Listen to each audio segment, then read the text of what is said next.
there's such a big difference between mindsets. The one where I'm going to do all this, look how cool I am, how smart I am, and within 3 years I'm going to have this exit and it's going to make me all this money.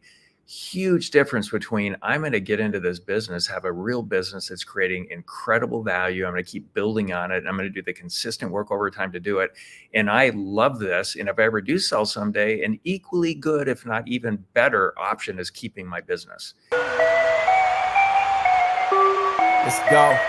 Yeah, make it look easy. The goal of this podcast is to share original insights and conversations on the habits, mindsets, and strategies of elite performers that produce exceptional results. Let's go. Lee, it's such a pleasure to have you here, and glad you can make some time and excited for our conversation. I am as well. Been looking forward to it. Thanks, Ryan, for having me. So when I have someone like yourself on the show, I get very excited and a little nervous at the same time because there's like 10 bazillion things that I want to ask you. And I also know that I need to craft a piece of content that people actually want to listen to. So sometimes it's hard for me to know where to start, but I think where I would like to begin our conversation is actually around your initial company, the aerospace company. In particular, in that, what intrigued me the most was the consistency of growth over the time period in which you were able to do it. And so often today, you see people who are like, I need to get out in 3 years, or I'm growing this to be bought in X amount of time. And yeah, sure, they can throw some like high scale, high cost of acquisition, lead tactics on and maybe drive some top level growth. But to be able to consistently grow a company a decade plus takes an entirely different skill set from my perspective. And I would love for you to start maybe by comparing and contrasting what it took you to be able to do that versus, maybe the scenario that I just described, which tends to be, I think, a miss for a lot of people, which is that fast scale, rapid growth, get in and get out type business model. Yeah, well, there's such a big difference between mindsets. The one where I'm going to do all this, look how cool I am, how smart I am, and within 3 years I'm going to have this exit and it's going to make me all this money. Huge difference between I'm going to get into this business, have a real business that's creating incredible value. I'm going to keep building on it. And I'm going to do the consistent work over time to do it. And I love this. And if I ever do sell someday, an equally good, if not even better option is keeping my business. That's the mindset that makes the difference. And that's the one that, in my opinion, contributes to consistent growth over time. Because I believe, and I had a recent guest, founder of UGG Boots, Brian Smith, on my podcast, and he said it's not a continuous upward, growth trajectory. It's a bunch of plateaus. Like you figure something out, you get to a plateau, then you kind of stale along, and then you figure something out. Well, if you consistently do this work to create more and more value, we end up with what we had, over 15 years straight of 20% compounded annual growth on average, but right before we sold it for 9 figures in 2016. Because that's how we thought about it. And I remember walking away from the deal 3 times. They approached us to buy us. I wasn't looking to sell. I would have been just fine keeping the company. I would be happy today, maybe even happier if I wouldn't have sold it. I probably would have made more money not selling it. So that's the difference in the mindset. Let's get rich quick and figure it out and look how cool and smart we are versus let's create some real value in the world. How does that land on you, Ryan? No, it lands perfectly, and so I started a commercial. My industry is the insurance industry, particularly property casualty. And I started a commercial insurance agency from scratch in 2020. And I had no intention of it being a fast turnaround. And we grew so quickly that, especially in COVID was a big catalyst, because while most of our competition was figuring out how to connect employees from home to their mainframes in their office, we were digitally native because that's where we were born. So we captured a couple market waves as well, but I sold the company 2 years later. And at the time it felt like the right thing to do for a whole bunch of reasons. Some of them were the instability in the market was making me very nervous. I knew at some point I was going to need capital, but now we're in 2022 and interest rates are starting to rise. Things are starting to change. Money's starting to dry up. I got all these fears and anxiety around, am I just going to be stuck in one place? And you mentioned plateaus. And I look back on that wonderful experience, learned a tremendous amount, had a successful exit. I don't want to complain, but I loved being an operator. And I'm kind of where you are, doing, so kind of my business is half media company, which we're in right now. And then I do some, not exactly what you do, but I do some startup and executive coaching as well. And while I love helping people, being an operator there's something to being an operator that I think we talk about all the things that come from being an operator, but I feel like we don't talk about being an operator enough. Does that resonate with you? Like, I feel like we don't talk about what that means to show up every day, have a team, solve problems, know that this decision is going to compound on 5 other decisions that are going to take us to a new place or open up a new market. Like, you can advise people on that stuff and you're happy when they take advantage of it. But when you're the one making those calls and driving that ship, it's especially a unique scenario. Yeah. Well, somebody has to be on the front lines creating value in the world. It can't be everybody with a bunch of money being really smart and investing it, getting a great return and not doing much more than providing capital to create value. Yeah. So I love it. It's kind of in the same bucket for me as most leaders of organizations. They love the strategy conversation, creating strategy, way more than executing. And Yeah. I say that you have to love creating the plan equally as much as executing. Most like the plan way more and they don't execute. There are some that love executing and there's not much of a plan. And so they're kind of swirling around going different directions. It has to be equal, in my opinion. In my book titled Your Most Important Number, the chapter on strategy, I say, congratulations, you have a strategy. You're 3% of the way there. 97% is going to be executing and all that stuff.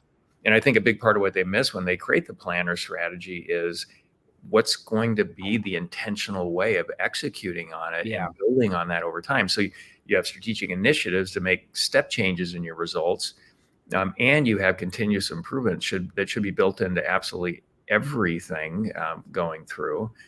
But being an operator, I mean, that's where the real value is created. I never want to be called an expert because experts, in my opinion, the majority of them stop learning, and worse, they stop listening. And so every single day I'm still on the front lines doing this work with my clients and with my businesses. So I've got tons of clients that I work with where we install this intentional operating methodology to create value faster. I call it the MIND methodology. Lots of companies I've invested in, but they're also using the MIND methodology so I can really see what's going on around that, and then working with groups of CEOs to do it. So I'm on the front lines every day. At any point in time, over 20 different companies I'm personally working with, and I've done this with hundreds of companies over time, learning and refining. And I never say, oh, this is the way to do it. What I do say is, this is the best way I can think of right now of creating value. And I know there's a better way, and it's my job to find it. And that's why I stay in the game every single day. I feel like every year that goes along, I develop my value creation capabilities at a rate of 2x the previous year because I stay in the game on the front lines. Yeah. And you can, I don't mean this to be derogatory to anyone, but you can smell on someone when they've been out of the game for too long, when they're still pitching things, but they haven't actually practiced in a while. You start to sense it, and you can see some people, and this has always been it's why I, when I exited, I almost immediately started taking on advisory clients. I did not want to become stale. I wanted to know what was going on, what they were struggling with. And it's always, the same buckets of stuff. And one of those buckets that I wanted to ask you about before we get into like frameworks and that kind of thing, because that's really where I want to spend our time. I'm so intrigued about your methodology. But as far as the implementation and execution piece of our strategy and our plan, one of the places that I feel so many lose this is not that they don't want to execute or that they don't actually put the plan in place, but they lack the skills or guts or whatever it is, and this is where I'd like you to extrapolate on holding their team accountable to the things that actually need done. They put this plan in place with just hope that people are going to do the things and execute and perform, and they miss that accountability piece on the back end, both from just a pure tactical, having regular meetings, having regular checkups. Sure, I'm sure they look at the balance sheet and the income statement at the end of the month or whatever, but there's no formal accountability plan in place. And then no set of criteria for what happens if individuals on the team consistently do not meet the goals or standards by which the plan demands.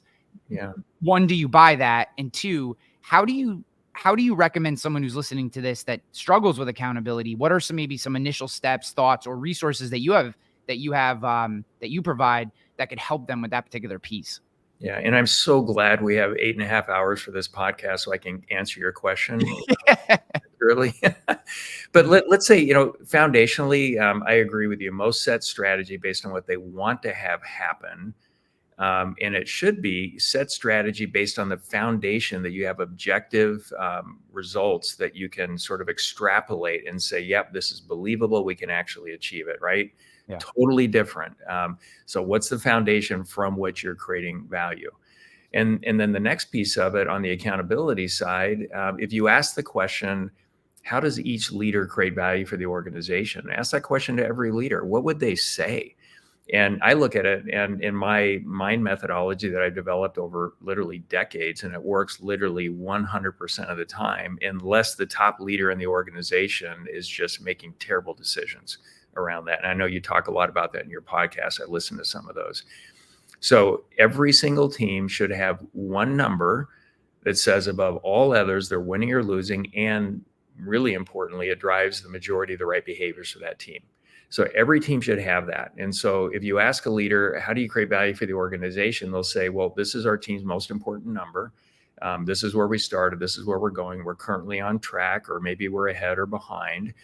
And this is the best work we're doing to improve that number, right? And if you think about this, it's so simple and elegant for the entire organization, whether it's one team, 5 teams, 10,000 teams, it doesn't matter. When each team achieves their most important number goal, it accretes up, improves the next one all the way to the top of the organization. It's the perfect way, in my experience, to get full alignment to creating value as an organization. And by the way, philosophically, I think the primary job of the CEO is to continually increase the value of the organization, and responsibly so over time. That's their job. So all this going through. Now, every team will have maybe 5, 10, 50 other metrics or KPIs that they're measuring, but they're only measuring those things to help them make better decisions to improve their most important number. And if they can't articulate how they're using it to make better decisions, stop measuring it, because it's just a waste of time. It's an activity. Now, what I like to do on the accountability side, the third part of your question, I bring somebody on board, say, great, we're so happy to have you here. This is your role. You have 2 or 3, it's usually 4 max, outcome-based responsibilities that are measurable. We're going to hold you accountable to this. This is why we're investing in you to be able to achieve these outcomes. If you're leading a team, primarily it's the team's most important number. And then here's a bunch of capabilities that we think you need to have so you have a shot at achieving the outcomes, and maybe a list of administrative job duties or whatever, but this is it. Now, if we're hiring you to get this result, here's the plan. Great. Do you think you can do it? 100% of the time, they always tell me, absolutely. Yep, I can do that. I've even heard a number of times, if I can't do that, something's wrong with me. Well, nothing will ever be wrong with you. It's just you didn't have the capabilities to do it. That's okay. And so there'll be one line saying, okay, well, this is the plan. At any point in time, we want to be on track or ahead of it. But here's the other line. If at any point in time, and you get to set that for your business, for any of the listeners, you're below this line, it won't work, and we'll make a change. But thank you so much for trying, right? This is not personal in any way, shape, or form. We're investing this in your position to get this result. We both have an agreement here. We're going to keep our end of the bargain 100% of the time and pay you the wages, give you the benefits, all of that. And we need, this is our plan, but if it goes below this, it doesn't work.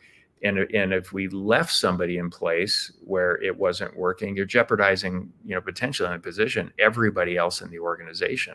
Do you agree with that? And they're like, oh yeah, absolutely.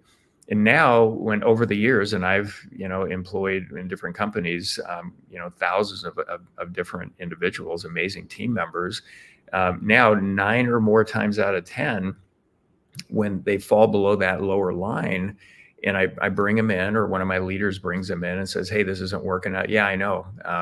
I thought I could do this. I didn't have the capability. And by the way, this capability list, if you get it complete enough, it's the training program for all of the folks setting in these different roles. Yeah. But they'll just say, I didn't get it. I thought I would be able to, and I really appreciate the opportunity. Occasionally, employees will try to weaponize false morality. That's what I call it. Well, don't you think I'm a good person?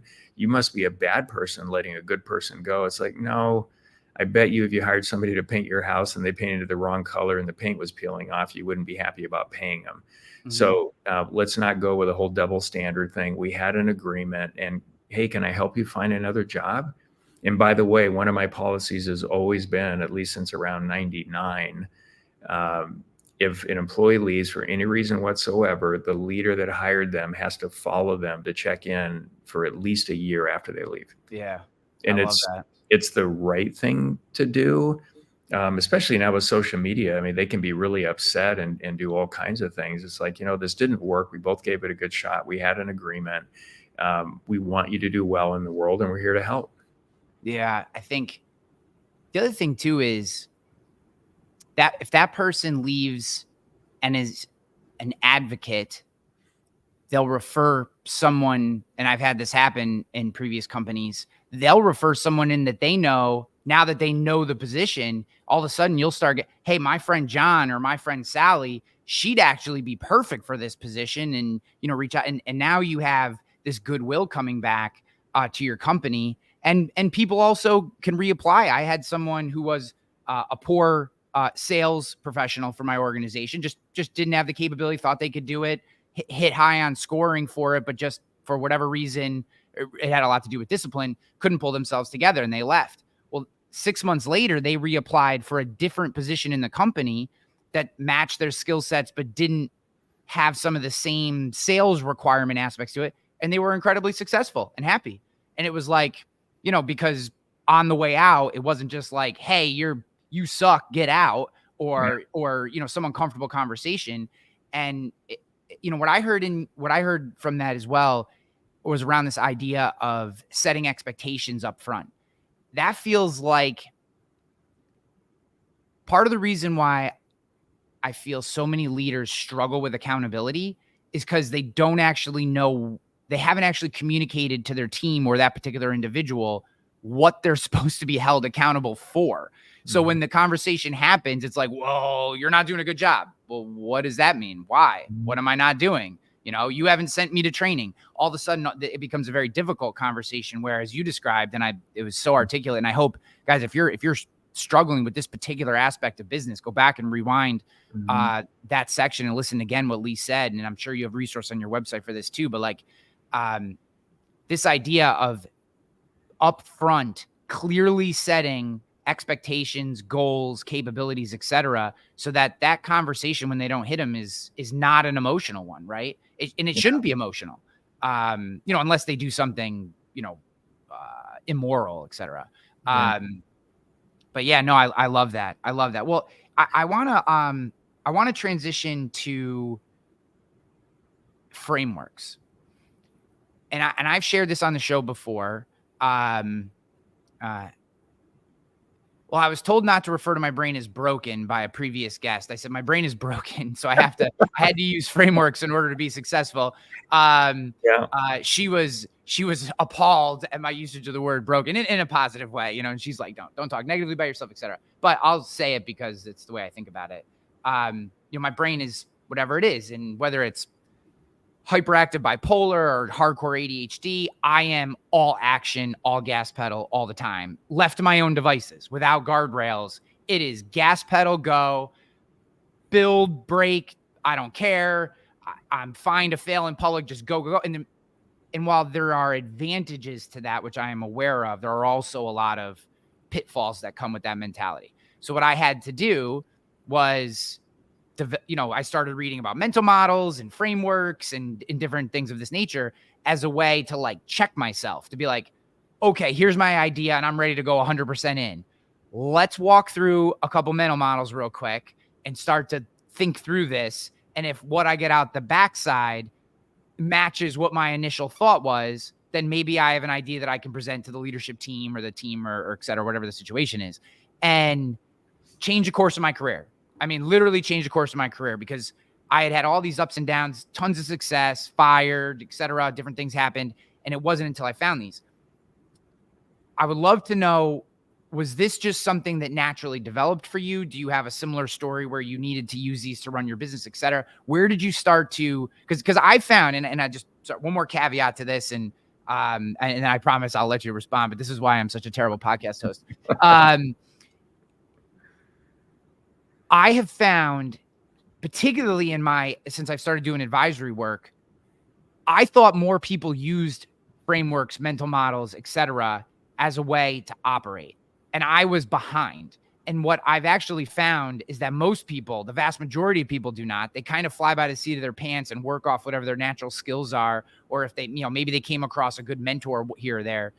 And I'm just interested, one, how you found it, and how you started to apply them, and when they became part of what you do. Yeah. And I feel like in this area, I've reinvented the wheel, I don't know, hundreds of times, going through, because I want to figure out what really works to create value. So my foundational framework is holistic value creation, and how I think about that.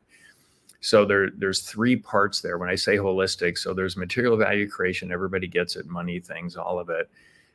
Second bucket, emotional energy value creation, which to me is the scarcest commodity on the planet, positive emotional energy. It's the X factor for leaders and organizations. Their job is to create an intrinsically motivated, energizing environment for team members to create more and more value over time, and obviously get results. So, you're doing the right work. And then the third bucket I call, spiritual value creation, which is connectedness. And that means something different to everybody, but in the context of an organization, how connected are each team member to themselves? Do they understand themselves so they can interact better with others? How connected are they with the other team members, the communities, the suppliers, the customers, all of it?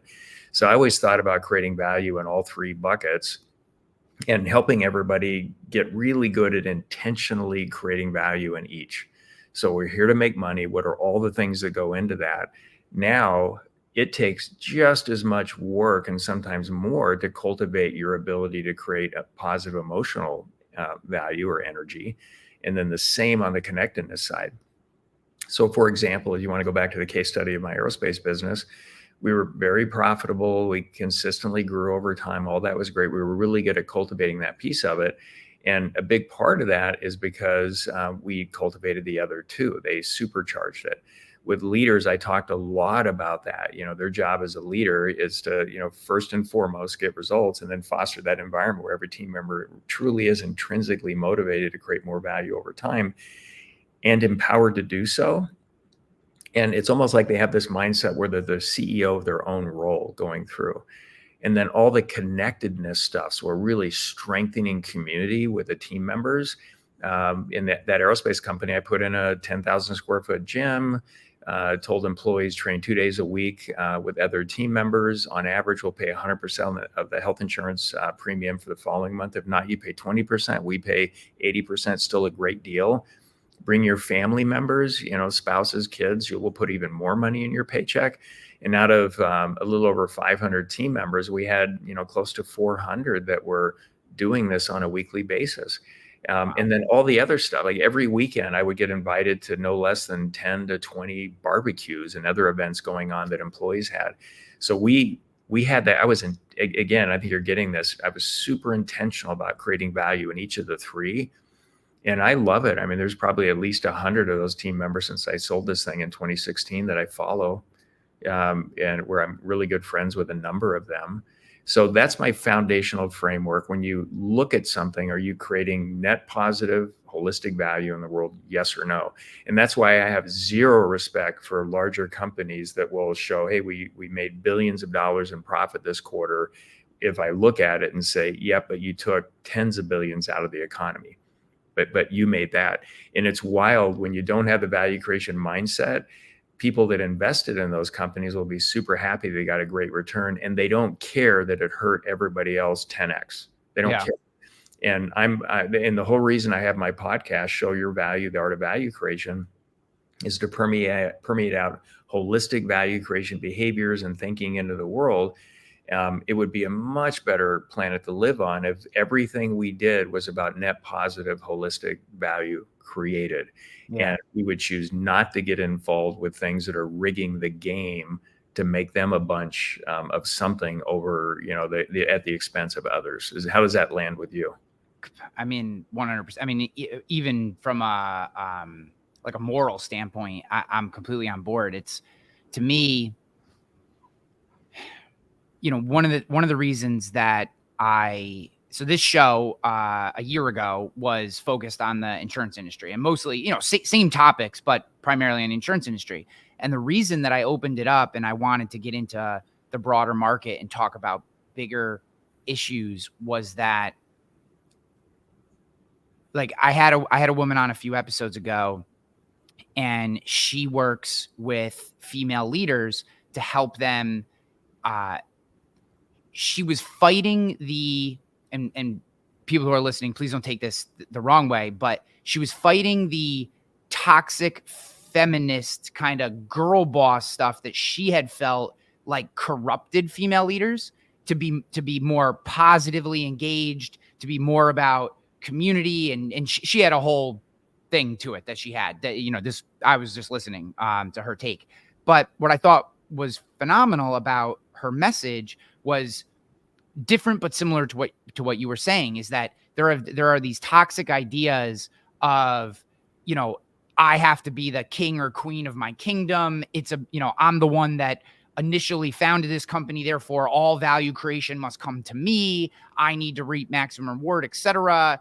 That kind of killer be killed mentality. And look, some of that is business. I mean, we do, there is business to be done, and there are people that would come in and take our market share, et cetera, if we let them. However, there is a way to do it, I believe, that can be spiritually positive.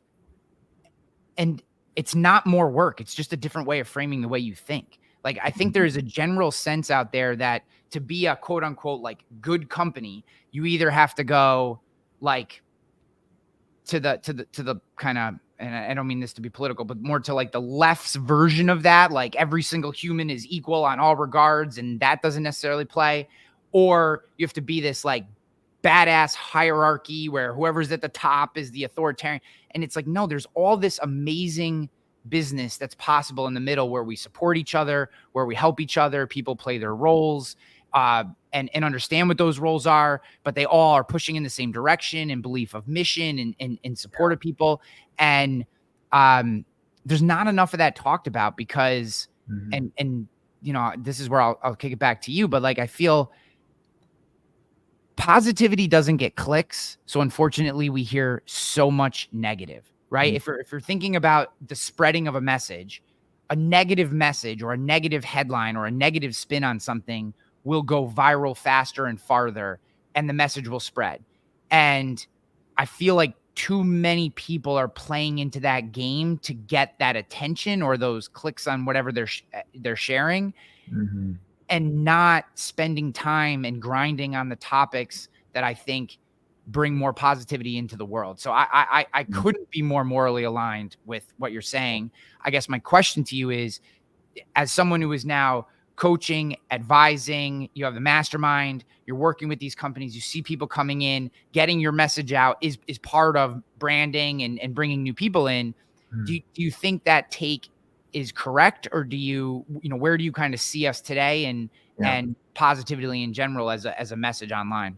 Well, the frustration with everything you said that's felt by everyone, it's almost the same as hiring an employee and telling them, not telling them what's expected. And as we talked about earlier, and then when you have a performance review, it's like, how come you didn't do what I didn't tell you to do that I didn't even understand, but it didn't happen, so I'm letting you go. Yeah. Like that's really the thing, right? And what's missing here and creating all the frustration and what you said there is they're missing the value creation framework. So it's not this or that, and you need to be this way. There's so much virtue signaling going on, and the majority of the world virtue signals way more than they practice real virtue. And I can talk about what that means to me if you want to hear it. Yeah, please. But when I look at the value creation lens, we're all in here to create value. We're all cultivating material, emotional, and spiritual value. So again, spiritual is connectedness. So we're building that on that over time. And that tells us what we need to do. That's the framework. How are you measuring each of those buckets to make sure that we're making progress over there? And when I think about one constant, human nature hasn't changed in recorded history. It hasn't. It's the same. So when people say, oh, younger folks are different today. No. The only thing that's changed is the environment. So all the work that I've done, if you're a startup or you're a small to mid-sized private company, or you're a public company, or you're a government, or you're a nonprofit, the general overarching rules of engagement, let's say for 80% plus of organizations in those buckets, causes human nature to act a certain way. It's just different. Like in a public company or government or small, I mean, it's just different because of the rules of engagement. So we as leaders, the listeners that have their own businesses or senior leaders that can impact this, the environment from which everybody creates value, which is rules of engagement, the intentional culture, all that kind of stuff, is wildly important, and it causes human nature to move in a certain direction. People aren't different today than they were 10 years ago, 50 years ago, 100 years ago.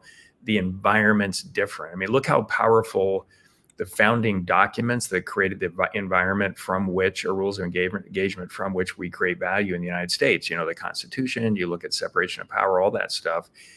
Unbelievable what it was able to do in creating, the value as a country.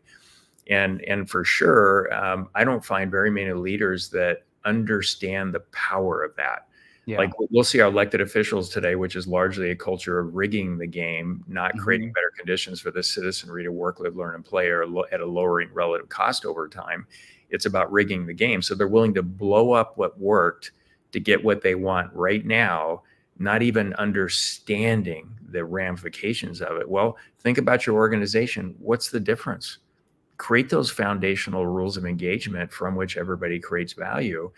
And candidly, that's a huge part of the work that I do with individual companies, myself and my team, as well as the CEO mastermind groups that I run. So I've been part of mastermind groups for over 40 years with an overlap and all the bigger names. Vistage was probably the longest one. And they lose pretty quickly their evergreen value. They just don't have it. And so I created a different environment that is full on, I even call it full contact value creation, but full on evergreen value, one full day meeting every month, smaller group, so much about each other's business model, their strategy, the goals that they have, cultivating each leader to be able to create more value in the groups.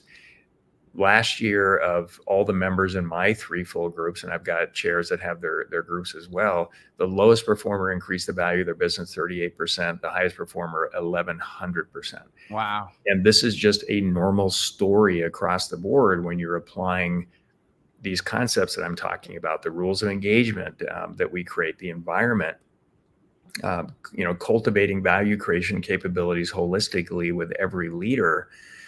So this is super fascinating, work for me. Financially, I'm good. I've done really well on that particular bucket of value creation, and I'm intensely working on all 3 to stay in the game, to keep developing it. So that was a really long answer to your question, but that's the missing piece, the value creation framework, and how I think about it and how we align everything to it solves for all of that. And one last thing to add, think about education. Right now, if you just looked across the board, I hear this all the time, go to college, you'll just be successful. But generally speaking, it's get a good grade, get a diploma, get a degree, get a job. And some people are professional students. They've completely missed it. Like the foundational piece For education, the purpose of an education is to create value in the world. Yeah. Every kid should be figuring out all the way along, and more it's really on them by the time they launch into adulthood, how they want to create value in the world. And traditional college may not be the best way. Education, wildly important. And the best education I've gotten, and I think it's probably the same for you, Ryan, is on the front lines, leading a business, being an operator, what works, what doesn't work, and applying math, common sense, logic, facts, reason to making better and better decisions to create more and more value over time. And I literally could go on for days about this, but your emphasis, and I love that in your podcasts, around frameworks to help you with decision making, and foundationally to all of it. Why? To create more value. How do you know you're doing it? And you can cultivate that, and it's incredible what happens after a year, after 2 years, after 3 years. It just keeps stacking on itself. Yeah. And that's the thing I love about these CEO mastermind groups. Where else do you go for this practical CEO wisdom, what works and doesn't work in the real world, and then stack on it over time? It's so energizing. Well, speaking to the college piece, and this transcends our entire conversation, incentives dictate action for life. What's your incentive, right? What is the incentive that the person has? You will know what they're going to do.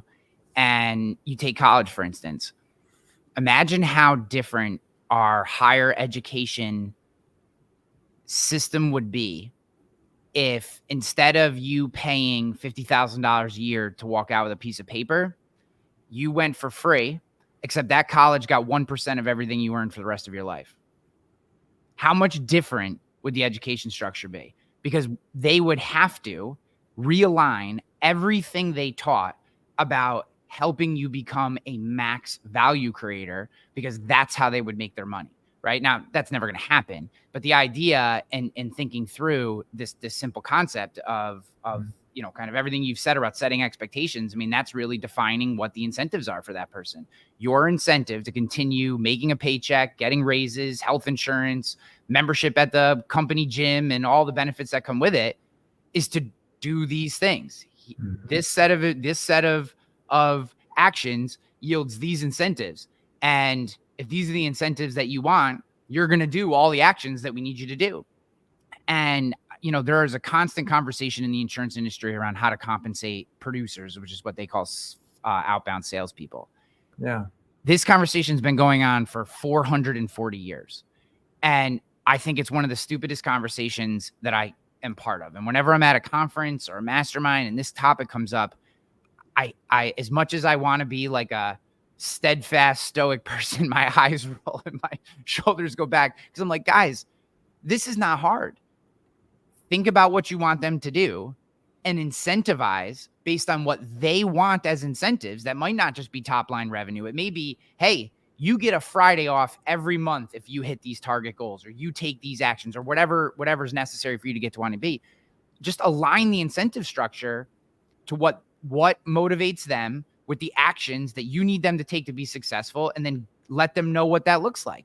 Yeah. And that could be different for every single business that exists, and that's perfectly fine. But to believe that there's one comp structure, and again, I'm just using this particular example as a microcosm, to believe that there's one comp structure that everyone should be using because it's a best practice, to me is insane. And frankly, I have issues with best practices in general, because I feel like if you're chasing best practices, then you're not thinking creatively and intuitively about your business. But two, if I know that you just run off best practices, then I know how to beat you. I know exactly what you're doing. You're not taking stock of the market or your talent or opportunities and iterating as necessary. You're just running your business in a way so that you have a fallback mechanism to, at any given time, say to a board or to an investor or to another executive, well, we're following best practices, so that's why we're here. And I think, and taking this all the way back to the frameworks idea, which is where I'd like to close, the pushback that I get sometimes about mental models and frameworks is people feel like they box them in. And I'm like, yes, you're right, but that shouldn't be framed as a negative, right? You're putting guardrails up to allow you to make certain types of decisions in certain areas of your business quickly and seamlessly because you've already aligned what your, to your spiritual, emotional, and capital values are, right? So you align those models with the value that you're trying to bring. And now there are certain decisions in your business that you don't have to spin cycles on, because there's plenty of other stuff you're going to need to think about. But for certain things, you can put these frameworks in place, and now you're not having to recreate the wheel every quarter at your leadership meeting or whatever. And that to me feels like a very common misconception. One, do you think that tracks? And two, I get I guess, does that track for you? Does that feel like something that actually is a problem? It's something that I've come across a couple times. Yeah, I don't think it's an accurate bias for people to say that if I apply these frameworks, it puts me into a box. So frameworks to me are evergreen as well. And as you refine them to help you make better decisions, you do it. Like, why do we have the frameworks? To make better decisions, to create value faster. So that can evolve over time. You're not in a box. It allows you to explore way more things because of frameworks than if you didn't have the framework. Like, you keep it in order in how you look at everything. So you're exposed to more opportunities. You can rack and stack. You can connect dots better. So it becomes way less limiting to have it. And the thing I don't like about best practices, so you could say, hey, we want to put a continuous improvement system in place. We could do something like the Toyota production system or whatever. You hire a consultant, they come in and cookie cutter put in the things that they're going to do. It almost never works because one size does not fit all. And I love, and so many people have said this over time, but the best solution is this elegant simplicity on the other side of complexity. So you can look at a best practice or a framework for continuous improvement like the Toyota production system or any quality system, and it worked for the people that developed it. But when you look at it, and the complexity is understanding your system so you can come up with the right way to frame that on the other side of that complexity, and it'll always be the super elegant, simple, powerful, accelerating all the value that's created in the three different buckets system. So 100% agree with you. But it is wild when you listen to folks talk about, they're so absolute. It's this or it's that. Nope. I said it earlier. This is the best way we can think of today to create value at this pace. Yeah. But I know there's a better way. And as leaders, it's all of our jobs to find it. So, my father was a huge Bruce Lee fan. So I've watched karate movies and all kinds of different stuff, not just Bruce Lee stuff, but, and there's two quotes that I took from Bruce Lee a long time ago. And before I got real serious about business about 15 plus years ago, I guess, so I guess when I was more of a kid in my early 20s, I just had these quotes rattled around in my head. But as I got into leadership positions, as I started founding companies and growing things, there's two Bruce Lee quotes that I have held in my head forever. I've shared them on this podcast so many times, people are going to barf, but I don't care. You need to hear it again. And the first is, the quote that he has about be like water, right? Everyone's heard that one. It's very, very famous. But I honestly think that if you can wrap your head around what he's saying, it's a keystone thought. It's a primer. It's a first principle thought for running your business. You have this incredibly powerful force in water that takes the shape that it needs to take in order to do its job. And that fluidity and kind of, I guess, the Mark Andreessen really popularized this, though it's been around forever, powerful opinions held loosely. I don't know there's another way to act. The second Bruce Lee quote, and this is the one that I think builds off what you're saying, and would love to get your reaction in terms of how it applies to frameworks, that's less known, is the usefulness of the cup is its emptiness. And this is one I struggle with, especially with the way that my brain works. Early on in my career, I found myself like finishing people's sentences and getting frustrated with people who like couldn't pick up things fast enough. And it wasn't until I slowed down and said, every meeting I walk into, I'm going to try to wipe my brain real quick before the meeting starts so that I can be a better listener and be more receptive to the ideas of people, regardless if I believe them or not, or have already framed an opinion in my head or not. That changed the entire game for me, because I started to hear where the tracks that I had laid didn't make sense for people. Where before I was just like, get on the train, let's go. Like, you know what I mean? This is the plan. Like, come on, you know what I mean? Like, why aren't you on already? I started all of a sudden, I started to hear like, well, maybe we're not going in the right direction, or maybe we're going too fast, or maybe this is the wrong train. I don't know. And it was the combination of having this model or framework that I was pushing towards, but then being open to listen to how I could iterate on it through time that really led to success. And that's not an easy thing for people to do. So I guess my question for you is, and this will be our closing for our conversation. If I'm sitting here and I'm listening to this, and I know there are people listening to this or are having this struggle, right? They feel like they're all over the place. They're overwhelmed. They got people who are on board, people who are off board. They struggle with accountability, etc. What is the best first step for them to take to start to wrangle this in and start to, apply some of these things? What's the first step you take down this path to starting to take control through frameworks? Yeah, the challenge with a lot of these things that sound really good and make sense, and you said a number of things, is, okay, that's great. Well, how do we do it? We all know if that just miraculously happened, it would be amazing. But how do we actually do it? How do we operationalize it? And the value creation framework as a filter for all decisions, everything you do, and you're measuring your ability to continually increase value created in all three buckets and keep it in the right balance for you. Everybody's different. Every organization is different. That's the foundation. If you want to learn more about how to do this stuff with the work that I'm doing, go to my website. Our website is etw.com, which stands for Execute to Win, but etw.com. We have lots of free content that you can download. We just give it to the world. I really want to get these concepts out. Pick up my book, Your Most Important Number. It addresses all of the accountability stuff, the value stuff, how to align everybody to it.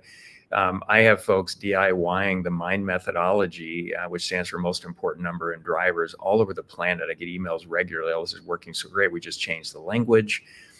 Your frameworks around performance snapshots and outcome-based responsibilities for roles and all that have transformed, the organization. You can also learn about the Execute mastermind groups that we have, and we're adding more chairs every month and building more and more groups. It's truly an evergreen framework to responsibly and consistently help organizations grow the value of their organizations over time. And you can learn about how we do work directly with organizations to sort of jumpstart implementing the MIND methodology if you want that as well. So yeah, go to the website, etw.com. You can learn a lot about it.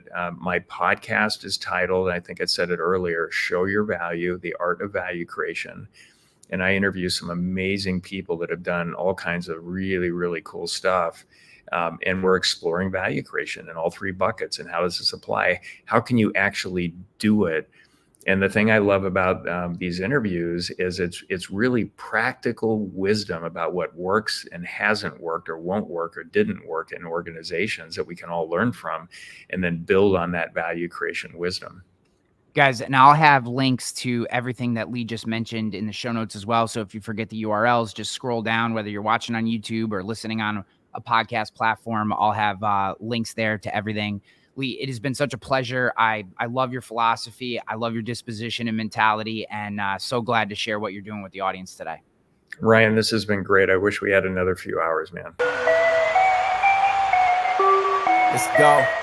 Yeah. Every week, we share the ideas, stories, and insights of elite performers that you can use in your business and life. Be sure to subscribe wherever you're listening or watching, and leave a comment on YouTube to keep the conversation going. This is the way.